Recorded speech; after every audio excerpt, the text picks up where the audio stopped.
Peristiwa tanah bergerak terjadi di Desa Derma Suci, Kecamatan Pangkah, Kabupaten Tegal, Jawa Tengah pada Minggu, tanggal 13 Februari tahun 2022. Peristiwa itu terekam kamera dan viral di media sosial, salah satunya diunggah akun Instagram @andreli_48. Terlihat salah seorang warga menunjukkan lantai rumah yang sudah bergeser dan naik ke atas. Kondisi ini membuat sejumlah warga mengungsi.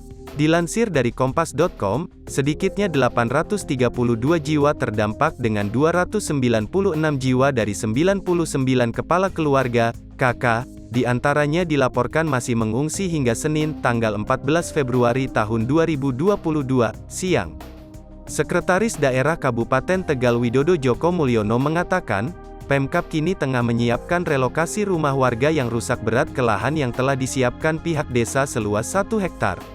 Saat ini masih melakukan penanganan darurat untuk kebutuhan pokok di pengungsian, serta penanganan akses jalan yang amblas akibat tanah bergerak, kata Widodo kepada wartawan, Senin, tanggal 14 Februari tahun 2022.